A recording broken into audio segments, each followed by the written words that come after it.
अगर हम बात करें अभी जो कमिंग इनटेक है वो नवंबर इनटेक है। नवंबर इनटेक में बहुत सारे स्टूडेंट्स हैं जो कि अप्लाई कर सकते हैं एप्लीकेशन।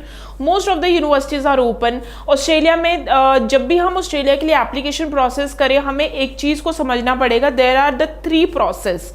पहला आपका एडमिशन प्रोसेस होगा जिसमें आपके एकेडमिक एवेल्युएट होंगे और जिसमें ये देखा जाएगा कि आप कौन सी स्टेट से हो। जैसे कि आप पंजाब एंड हरियाणा से हो तो हमें एज एन कंसल्टेंट हमें आपको ये बताना होगा कि आप पंजाब एंड हरियाणा से हो, कौन कौन सी यूनिवर्सिटीज़ हैं जो आपकी एप्लीकेशन को एक्सेप्ट करेंगे। तो ऑफर लेटर का ऐसा प्रॉब्लम नहीं है। Most of the universities are releasing the offer letter within 2 और 3 डेज भी। कुछ यूनिवर्सिटीज़ हैं जो कि हफ्ते 10 दिन भी लगा रही हैं ऑफर लेटर के लिए। तो जब आप एप्लीकेशन आपका जब ऑफर लेटर आ गया तो दूसरी रिक्वायरमेंट स्टार्ट होती है आपकी GTE। अब GTE में भी जैसे आप किसी भी जब आप एप्लीकेशन अप्लाई करते हो जितना आपको एकेडमिक रिक्वायरमेंट के बारे में पता होना चाहिए उतना ही आपको ये भी पता होना चाहिए कि कौन सी यूनिवर्सिटी कौन से फंड्स एक्सेप्ट करती है। Because we are directly interacting with the universities और जब यूनिवर्सिटी से हम बात करते हैं तो उन लोगों का हम देखते हैं कि कुछ यूनिवर्सिटीज़ ऐसी हैं जो कि एग्रीकल्चर इनकम एक्सेप्ट कर रही है, कुछ यूनिवर्सिटीज़ ऐसी हैं कि एग्रीकल्चर इनकम बिल्कुल भी एक्सेप्ट नहीं कर रही है, कुछ परसेंट एक्सेप्ट कर रही है। एंड कंसीडरिंग द फैक्ट कि पंजाब एंड हरियाणा में 75% जो लोग हैं वो एग्रीकल्चर ही उनका एक बैकग्राउंड है, या तो एग्रीकल्चर होगा इनकम या फिर डेयरी फार्मिंग होगा। कुछ लोग ऐसे हैं जिनके बिजनेस भी है, जिनकी जॉब्स भी है। तो जिनकी जॉब्स हैं वो अपनी ITR दिखा सकते हैं, जिनका बिजनेस है वो भी अपने बिजनेस का सर्टिफिकेट दिखा सकते हैं। उनके लिए इतनी ज़्यादा प्रॉब्लम नहीं आती। मेन जो प्रॉब्लम आती है वो उनके लिए आती है जिनका ऑक्यूपेशन बिल्कुल एग्रीकल्चर का। तो जब भी आप यूनिवर्सिटी सेलेक्ट करें एंट्री रिक्वायरमेंट देखने के साथ साथ आप GT रिक्वायरमेंट भी अपने कंसल्टेंट से ज़रूर पूछें, या फिर आप मेरी टीम को कॉल कर रहे हैं तो आप ज़रूर पूछें उनसे कि GT रिक्वायरमेंट क्या है। Because I am from Punjab, ये मेरी इनकम है, ये मेरा। ऐसा ना हो कि आपने ऑफर लेटर मंगवा दिया, ऑफर लेटर के बाद आपको लग रहा है ओ मेरी तो इस यूनिवर्सिटी में ऑफर लेटर तो आ गई, स्कॉलरशिप भी मिल गई।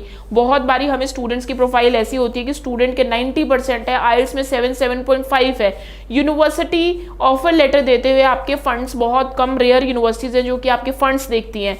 तो वो क्या करते हैं कि based on your academics they will give you the scholarship, लेकिन जब वो आपके फंड्स, जब वो आपकी इनकम देखते हैं तो वहाँ पे जो एप्लीकेशन के जो रिजेक्शन के जो चांसेस होते हैं वो ज़्यादा बढ़ जाते हैं अगर इनकम अप टू डेट नहीं हो। तो जिस दिन से आप एप्लीकेशन अप्लाई कर रहे हैं मेक श्योर आप उस दिन से ही अपनी फंडिंग की प्रिपरेशन साथ में कीजिए। तो अभी जैसे कि मैंने कहा नवंबर इनटेक अवेलेबल है, प्लस आप लोगों को अपडेट भी कुछ वीडियोस में आप देखोगे तो पिछली कुछ वीडियोस में अपडेट भी दिया गया है कि मे बी इंटरनेशनल कैपिंग आ सकती है ऑस्ट्रेलिया में।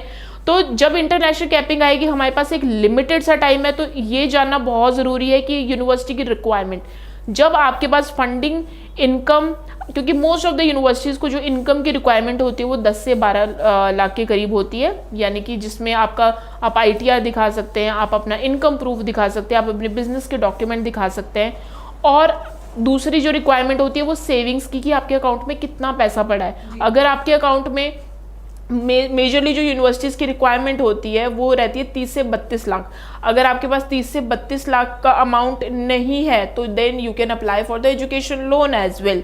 अगर आपने कोई प्रॉपर्टी सेल करी है तो आपके पास उसके रेलेवेंट सारे डॉक्यूमेंट होने चाहिए, यानी कि जो भी आप डॉक्यूमेंट दे रहे हो उसका एक जस्टिफिकेशन होना चाहिए। सो इस टाइम पे this is the best time where you can apply your application and universities are giving the scholarship as well.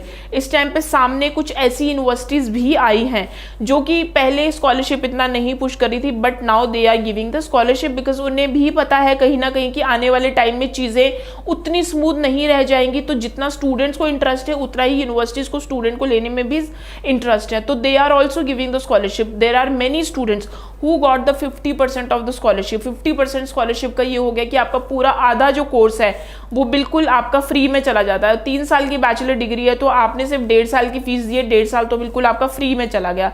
तो इस अपॉर्चुनिटी को आप अवेल करें, अप्लाई करें as soon as possible, because time हमारे पास बहुत ज़्यादा क्रूशल आने वाले टाइम पे।